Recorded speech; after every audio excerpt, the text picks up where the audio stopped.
My son George has always had the strangest friends. I'm not sure why, but in his earlier years, he always attracted what would be considered the weird kids. I've got a ton of stories about this, but there's one that kind of sticks out like a thorn. He was in the 4th grade, and we had just moved due to my husband's reassignment, so George was new to his school. He had always been an outgoing and friendly kid, so my husband and I weren't particularly worried about his ability to make new friends. We were transitioning well as a family, and everything was going well with him at school. I was beyond pleased the first time I met all of George's classmates' parents, as they all seemed like upstanding, honest people. A few months after the move, I got a call from George's school in the middle of the day requesting one of his parents come in to discuss an incident involving him and another student. My husband was at work, so I assumed the responsibility and agreed to meet with the principal. After picking up my son, I remember feeling a mixture of anger and confusion. Anger, obviously, my son had probably been in a fight, which I'd need to punish him for should I find out he was the antagonizer, but confusion as well. Physical altercations were very uncharacteristic of George, which made this more concerning to me.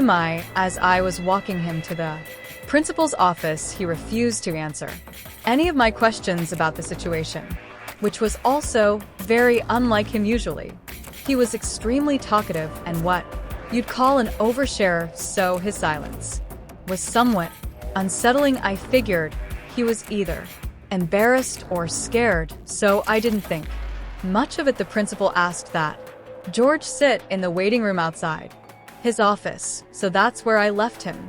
After closing the door, the principal directed me to a chair in front of his desk, which is where I sat down. He began asking me questions about George, the kinds of questions you'd expect. How is his behavior at home? Does he listen? Does he talk back? Is he respectful?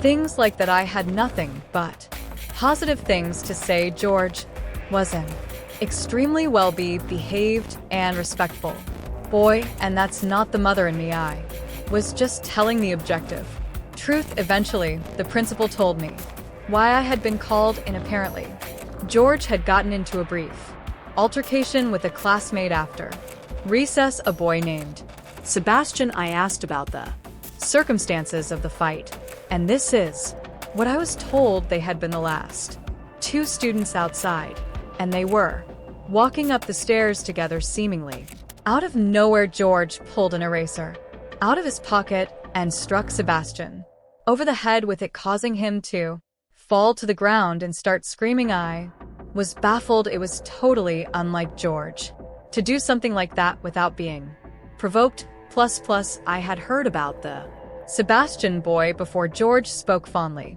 of him, like they were close friends. I asked the principal more questions, but he didn't seem to have the answers, and ultimately admitted that no one had seen the incident, but both boys had independently confirmed details of the story. He then said that George wasn't in trouble, as a little fight wasn't too uncommon. He told me that he just wanted to inform me and that no further action would be taken, which definitely calmed me down. After that, he excused me, so I left. George was still silent about the whole thing as I drove him home, and only opened up to me right before bedtime.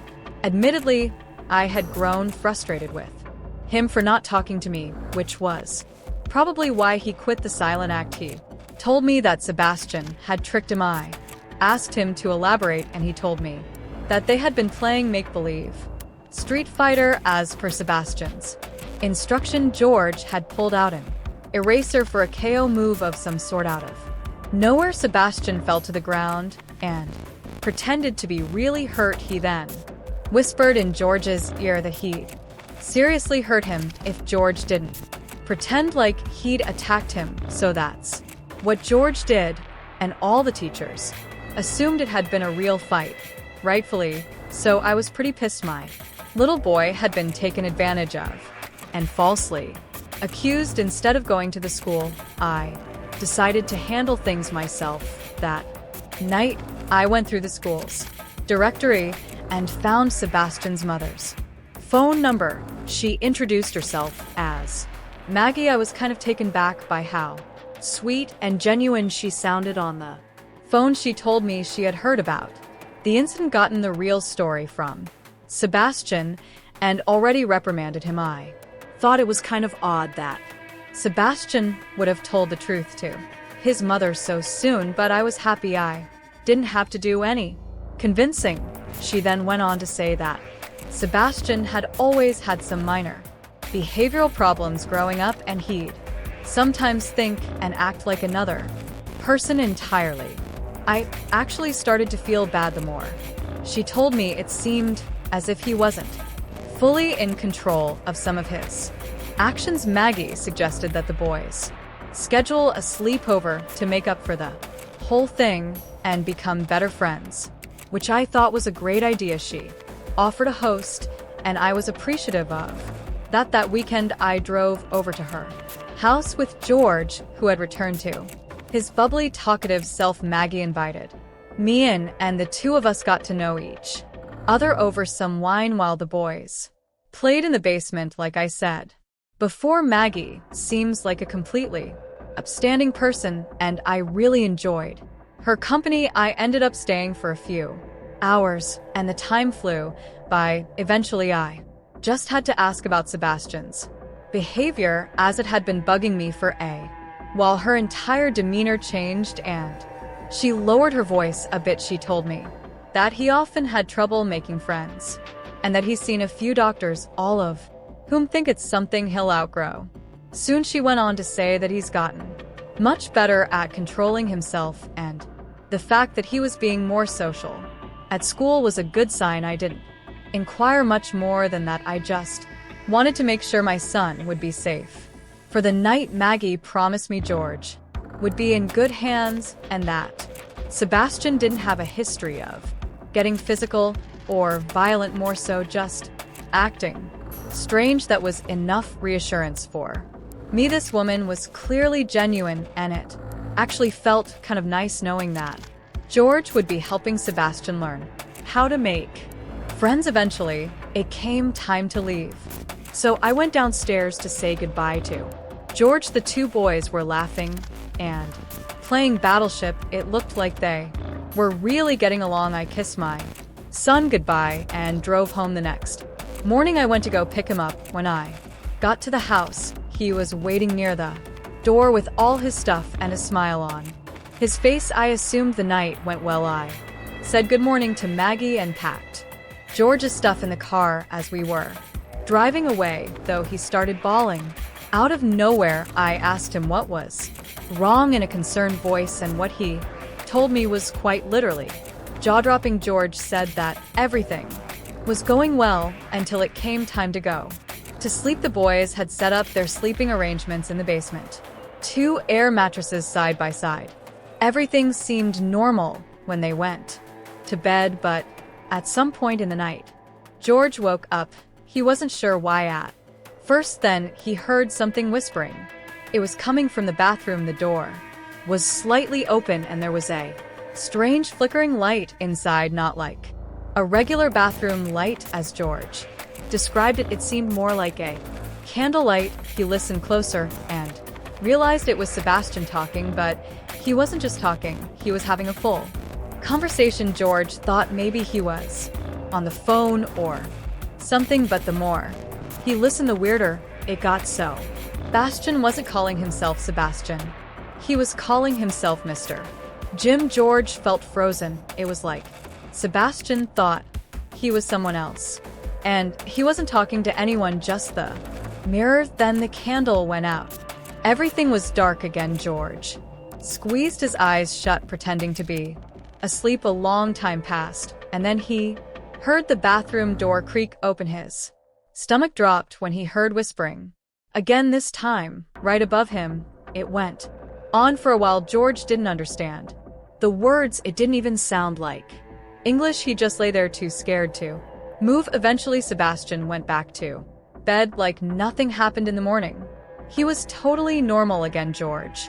Didn't dare ask him about it when George told me what happened. I was horrified. My gut told me this wasn't just a case of childhood imagination. Something was wrong. I didn't know what to do, but I knew I had to tell someone. I called Maggie first. At first, she laughed it off, saying Sebastian has always been a creative kid, but as I pressed her, her voice faltered. Eventually, she admitted that his so-called behavioral problems were more serious than she let on. One psychiatrist had even suggested he was showing signs of multiple personality disorder. They had already moved twice before, she told me in a hushed tone, because Sebastian had been kicked out of school. I was stunned, furious. Even why the hell hadn't she told me this before? Why would she put my son in danger like that? Then she did something unexpected. She begged me not to notify the school. I didn't know what to say. Part of me wanted to respect her wishes, but another part of me knew that something was very wrong. I blurted out okay and hung up the phone before she could respond. I told myself I'd make my decision by the end of the week, but I never got the chance. That Monday, Sebastian Fallon attacked another student at recess. It was serious enough that the school sent out a statement to all the parents, though they kept the details vague. By the end of the day, I found out that he had been expelled. I tried calling Maggie, but her phone had seemingly been disconnected. The situation was incredibly unsettling. Just days ago we had spoken, and now suddenly she was unreachable. I didn't even know what I wanted to say to her, just that I wanted to say something. There were no other numbers or emails in the school directory, just that one number that was now disconnected. A few days later, the curiosity got too overwhelming, so I bit the bullet and drove to her house. When I arrived, it was completely vacated. No moving trucks, no sign of a rush departure, just gone. It didn't make sense. How could they have left so quickly? I tried looking them up, searching for any trace of them online. I found nothing. No forwarding address, no mention of them anywhere. It was like they had never existed at all. That was a long time ago, and George wasn't too badly affected by it. In all honesty, I think he's mostly forgotten about it. I haven't, though. I often think about what could have happened to my son that night in that basement, or what kind of things that kid Sebastian has been doing since. My upbringing was a little unorthodox. I grew up in a Southern Baptist household, the kind where we didn't believe in ghosts but were absolutely certain about demons. Let me explain. If something strange happened, it wasn't a spirit or wandering soul. It was something darker, something biblical. I never fully bought into it, but the message was drilled into me from a young age. Rejecting demons meant rejecting Scripture itself. My mother, though, was different. Faith was optional for her. She was an atheist or agnostic, just indifferent. She'd say things like God, and I have an understanding. Whenever I pressed her about church, while I leaned into religion as a source of structure and stability, she drifted further from it. It was one of the many things that widened the gap between us. I won't sugarcoat it. My mother struggled with addiction, mental health issues, things she never wanted help for. Some days she was functional, others she was downright insane. I tried not to take it personally, but it was hard looking back. She definitely had schizophrenia or some kind of adjacent condition. But before you say anything about my family being neglectful of her mental health, it was a different time back then. One afternoon, I had a nightmare so vivid that I still remember every detail to this day. In the dream, I was lying in bed when my mother stormed into my room, screaming in a fit of rage. She grabbed me by the wrist and started shaking me violently. I woke up in a pool of sweat, my body still rigid with fear. But before I could shake off the dream, it happened again, except this time I wasn't asleep. The door barged open, and there she was, just as she had been in my nightmare. Same expression, same unhinged anger, same Words it was like the dream had been. Some kind of prophecy. I barely managed to push her off and yell for her to stop. And then it was over. She left as suddenly as she had entered, and when I confronted her the next morning, she had no memory of it. She seemed confused, even a little hurt that I was so shaken. I told myself it was a coincidence, some bizarre overlap between my subconscious and her moods, but part of me wondered if it was something worse. A few weeks later, I heard her screaming from the backyard. It was a strange sound, not a panic scream or even a distressed one. The scream sounded more excited. I don't even know if that makes sense, but that's the best way I can describe it. I rushed outside and froze at what I saw. My mother was standing in the yard grinning, holding a massive 7 ot long snake in her bare hands. That was terrifying enough on its own. But there's something you don't know, which made it even worse. My mother had a lifelong phobia of snakes. She couldn't even look at them on TV without recoiling, but there she was gripping one like it was a toy. She said, "Come here," in motion for me to grab the snake. I took a step back, shaking my head. I literally said, "Mom, what the hell?" But the look in her eye told me she couldn't even understand the words I was saying. She just smiled wider and tilted her head like she was trying to scare me. I couldn't deal with it. I turned and ran back inside, slamming the door behind me. My heart was pounding. I peeked out the window and saw her still standing there, holding the snake like an offering. Eventually, she let it slither onto the ground and walked back inside, as if nothing had happened. Later, when I asked her about it, she shrugged like I was making it up. She told me I must have had a strange dream and refused to entertain me when I continued to ask about it. That was nothing compared to what I'm about to tell you, though. That winter, my church held an overnight lock-in. I was relieved to go. Church was my escape, a place where I could be around predictable, normal people. My mother dropped me off completely sober and even kissed my forehead before driving away at around 4:30 a.m. Just as we were settling into sleep, a loud knocking echoed through the chapel. We all sat up, glancing at each other. The knocking moved, traveling around the building in an impossible way at times.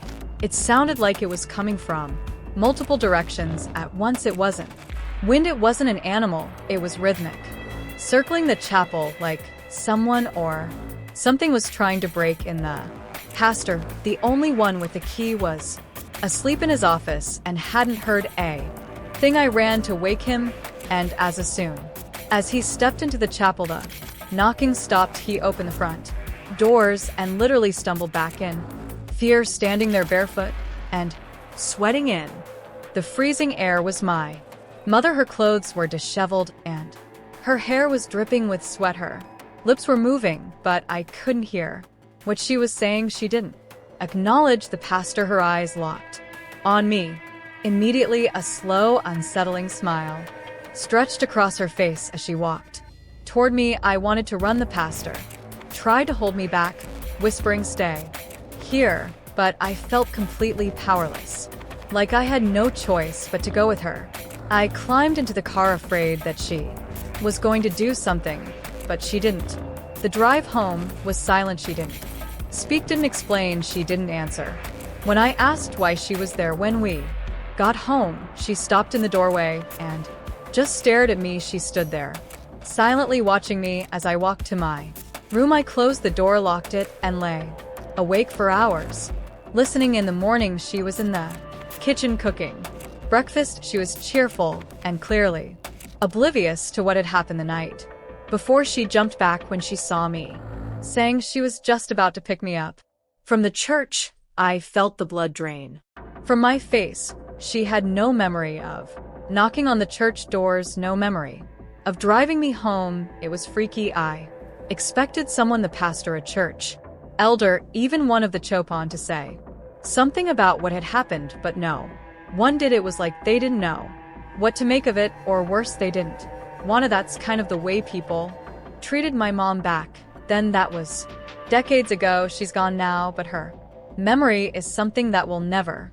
leave me, for better or for worse. I don't know if I believe in demons or the supernatural anymore, but I can't explain what happens. The logical explanation is that she was suffering from mental illness, maybe addiction, withdrawal, or maybe something else entirely. But the memory lapses, the eerie timing, the way she acted like a different person some nights, it still haunts me. I tell myself there's a rational answer for all of it, but even now I'm not sure I believe that.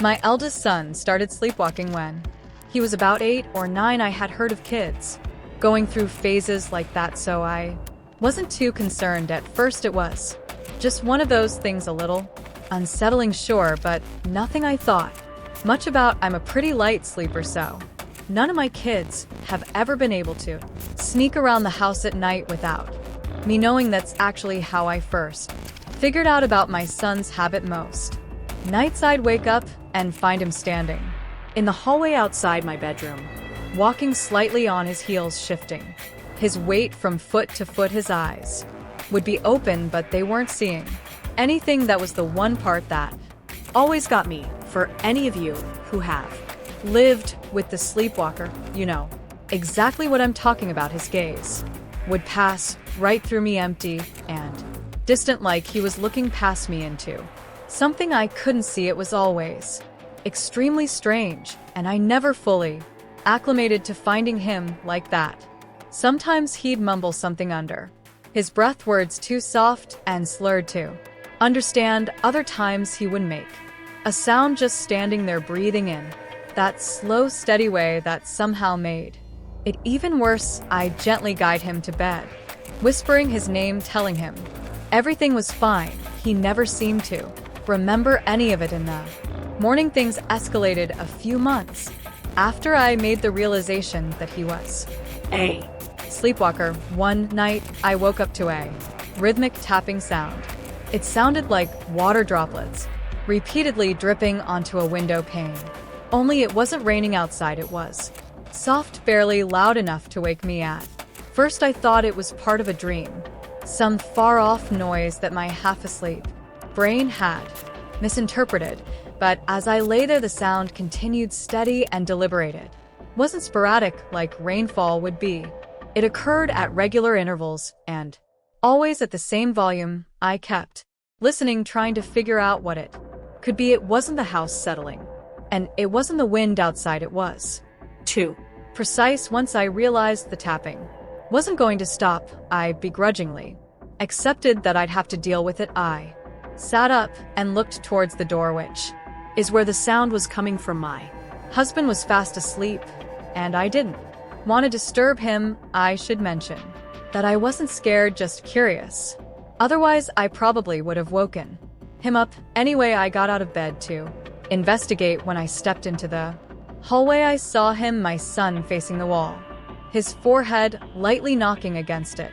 In slow, measured taps, his fingertips gently grazed the wall and rhythm with his forehead taps, as if he was trying to walk through it. I remember calling his name, my voice barely above a whisper. He didn't react, just kept pressing his head forward, knocking it in that eerie, rhythmic way, like he was testing something, like he was trying to push through. I stepped closer, but right before I was about to intervene, I hesitated. Something about the way he was moving genuinely sent a chill right through me. I gently reached out and placed my hand on his shoulder, shaking him just enough to pull him out of whatever trance he was in. He blinked, took a step back, and then, as if nothing had happened, let me lead him back to bed.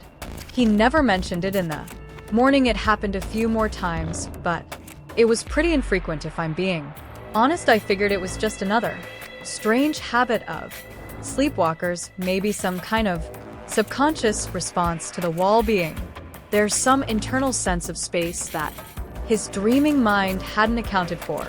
And eventually he outgrew it. The sleepwalking stopped, and the strange, vacant staring in the hallway became a weird little memory that I mostly forgot about. That is, until my younger son started doing the same thing years later.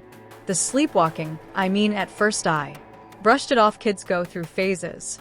Some behaviors repeat themselves. It was just so uncanny that both of them started sleepwalking around the same age. Again, though nothing too unusual. Genetics are a fascinating thing, but eventually I started noticing the little details, the things that gave me a growing sense of concern. It wasn't just that he sleepwalked, it was how he sleepwalked. He stood in the hallway, shifting from foot to foot, his eyes open but unfocused. He moved the same way as my older son had, with that slow, eerie rhythm, like his movements weren't completely random. It was unsettling. It felt like I was living the memory of watching my older son do the same thing years earlier. But it got worse than that when one night I woke up to that tapping noise again. I already knew what I'd see before I stepped into the hallway, and I was right there. He was, forehead pressed to the exact same spot, knocking against the wall like he was trying to step into something that wasn't there. It was the exact same behavior my older son had exhibited all those years ago, from the forehead taps all the way down to the way his fingers brushed against the wall. I called his name. Nothing. I touched his shoulder. Nothing. He just kept knocking, his small body swaying slightly, lost in some deep, unreachable place. And that's when it hit me. He had never seen his older brother sleepwalk, at least not that I know of. His brother hadn't done this in years. There was no reason for him to exhibit the same exact behavior, not just the wandering, but the standing, the tapping, the eerie, misplaced urgency of it. I don't know why, but that thought made me feel sick. After some badgering, I eventually snapped him out of his trance. I guided him back to bed and tucked him in like I had done so many times before, trying to tell myself that it was just one of those things. And then, just like his brother, he outgrew it just like that. No more sleepwalking, no more tapping. He had no recollection of it either. For years I didn't think about it. In all honesty, I had forgotten about the whole thing, but there's a reason I'm writing this now. My sons are away at college now, and the house is a lot quieter than what I'm used to. Because of that, my husband and I have to find new things to occupy some of that downtime with. A few weeks ago, we decided to renovate the house. The house is pretty old, and we've lived in it long enough that we've decided to change things up. New floors, new paint, some fresh updates to make the place feel new. Again, it was all minor work, nothing too intensive. We were stripping the old wallpaper when we noticed something underneath. At first I thought it was just some old backing or maybe a weird stain, but as we peeled more away, my breath caught. It was an old antique style mirror, a mirror that had been covered for some reason. My first thought was, why the hell would someone cover a mirror instead of removing it? I felt ridiculous standing there staring at a piece of glass like it was going to do something, but I couldn't help but feel like we weren't supposed to find it, like it had been sealed away for a reason. And that's when I realized the mirror was positioned in the exact spot on the wall that my sons had been bumping into all those years ago. The memories came flooding back, and I stood there in shock.